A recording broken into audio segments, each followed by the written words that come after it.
Hello friends, welcome to our channel CBSE Science Lover. So once again we with you. Students, today we will discuss about the chemical equations. So in earlier videos I have discussed the chemical equations.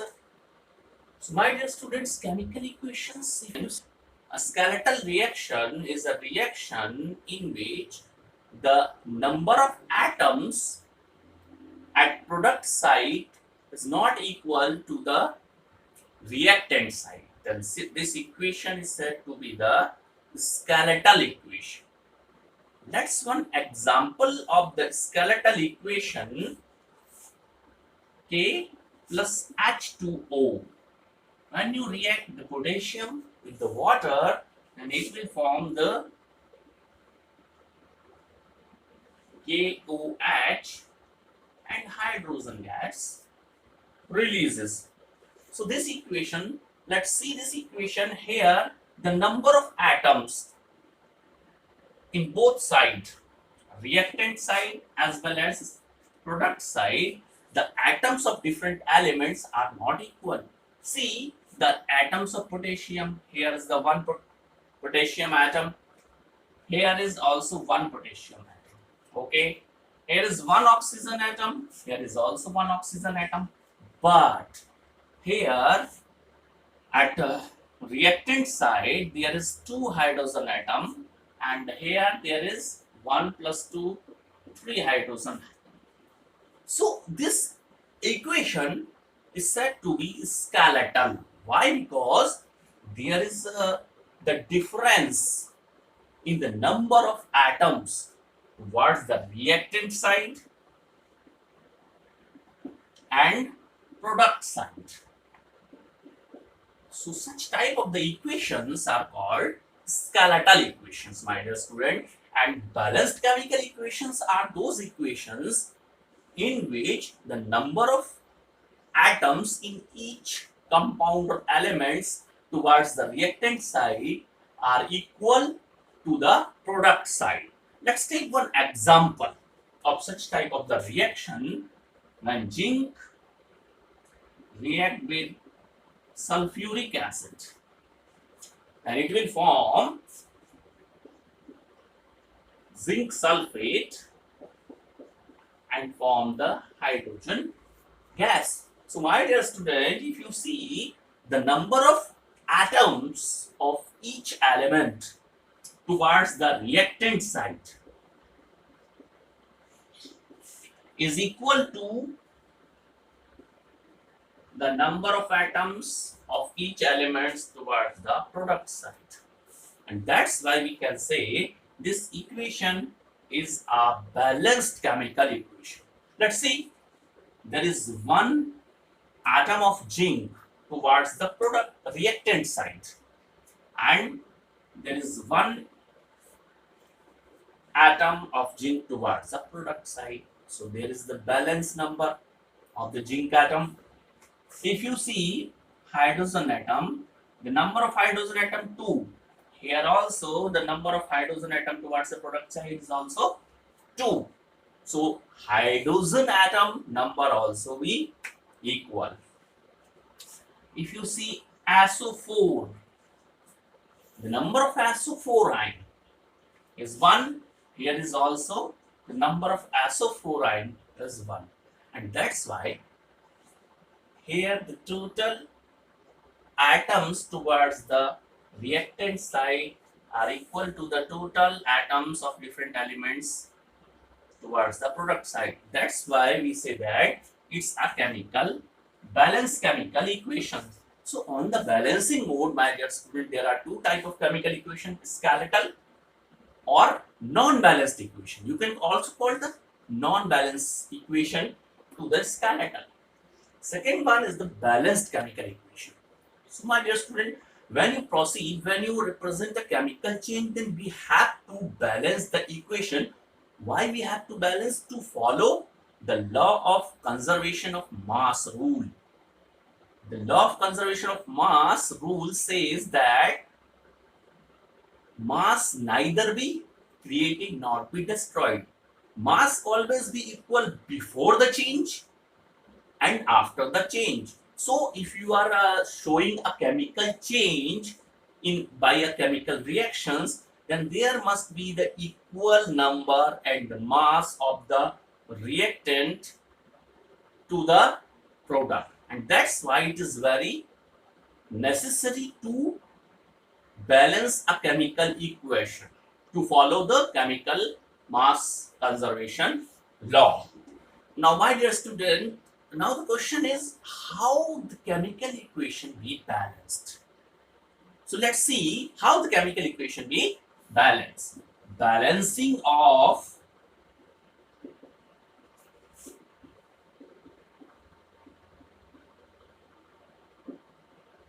chemical equations. How the chemical equations are to be balanced to follow the law of mass conservation. Let's see one example. Zn plus H2SO4, ZnSO4 plus H2. If you see this chemical equation, so my dear student, this equation is already balanced. So there is no need to make it balanced. Just another equation. Let's see one another example in which potassium react with the water to form KOH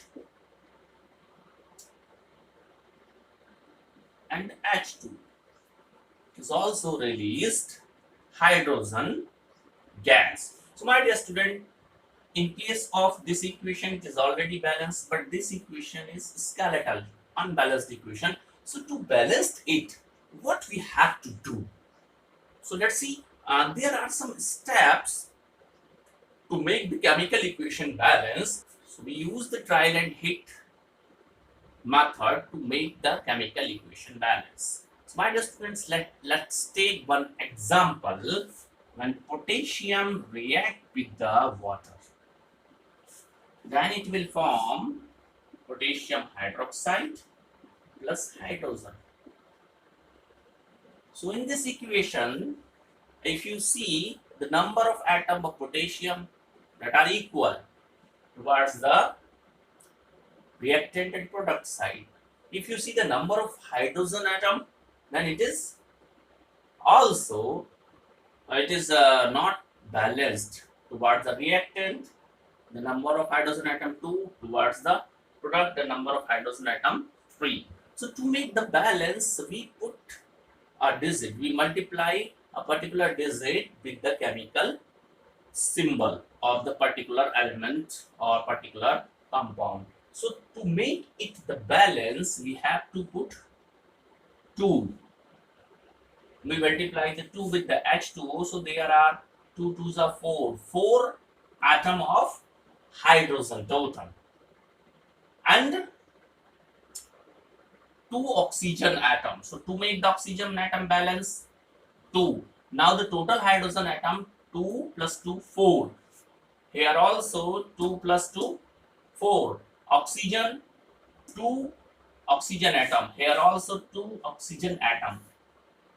Now the potassium atom, here the potassium now 2, but here 1, so we also put 2 before the potassium symbol. Now the chemical equation be balanced. So this is the simple method to make the chemical equation balance. Another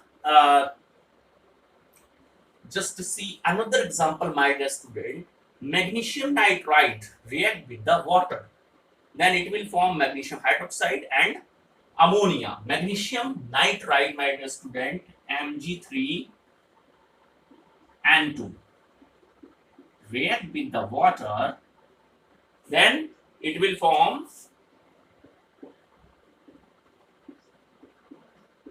magnesium hydroxide and NH3.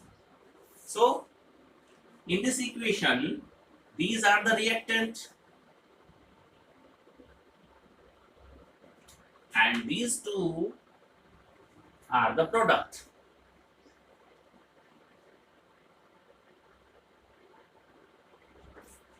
So if you see, my dear student, just for balancing, we choose the element or compound to balance which has the maximum number of the atom. First, we choose that particular compound to balance in which the maximum number of atoms are there. Then we start the second one, then third one, and so on. If you see here, the maximum number of atoms present in magnesium nitride Mg3 and 2. So if you see here, 3 magnesium atom is there. Here only 1 magnesium atom is there.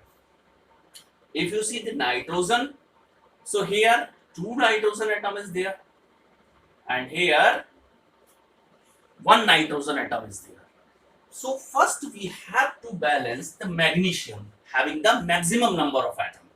So to balance the magnesium, we multiply 3 to product side, 3 multiply with the MgOH ka whole twice, MgOH whole twice. Then the magnesium atoms are balanced in both of the sides. Now see, by putting the 3, what are the changes? If you see, by putting the 3, hydrogen atom would be 3 to the 6, and oxygen atom 3 to the 6. So 6 hydrogen atom and 6 oxygen atom. 6 hydrogen and 3 hydrogen, 9 hydrogen atom be there. So how these 9 hydrogen atom be balanced? Just see, my dear student. First of all, we balance the hydrogen atom. See, 3 to the 6, 6 hydrogen atom, and here only 2 hydrogen atom. So how we balance it? By putting the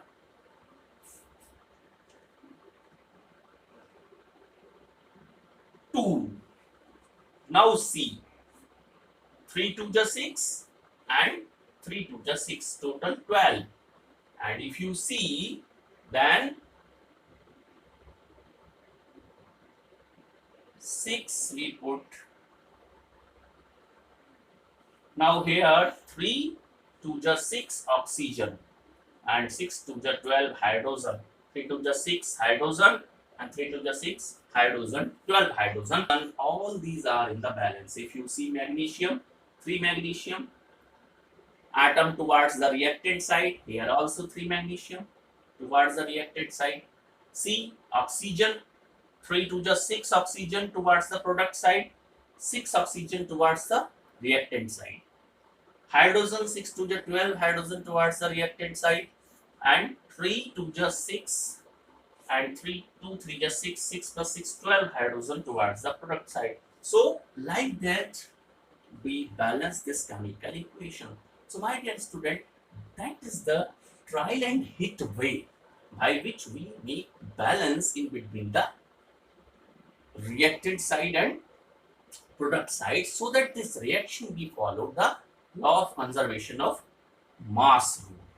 So it is very important. If you write a chemical equation, then you also have to balance it. So this balancing make the number of atoms balanced, and if you balancing the number of atoms towards the reactant and product side, then the mass also be balanced. So it follows the law of mass of conservation. Means mass neither be created nor be destroyed. Means mass before the chemical change is equal to the mass of after the chemical change. This reaction shows. That is the balanced chemical equation. So my dear student, that is the way to balance the chemical equation. So sometimes we have to represent chemical equation in the form of ions. So in that case, in ionic chemical equations, we also have to balance the charge with the ion. Here in this case, we are balancing the number of atoms. Why? Because these reactions are not the ionic reactions, but in ionic reactions, we are also balance the charge with the number of particles. So that all about the balancing of chemical equations and why the need to balance the chemical equation. Once again, I am telling you, if you are going to balance a chemical equation, first choose that particular element which has the maximum number of atoms, and then the second one in the chemical reaction, then the third one, and so on, by multiplying the perfect digit with their chemical formula. And by this trial and hit step, you continue make the balance in between a reactant side and product side. So that are all about the balancing, and further in our next videos we will discuss the different type of chemical equations. So be with us and subscribe our channel CBSE Science Lovers. Then you will get a lot. Thank you. Have a nice day.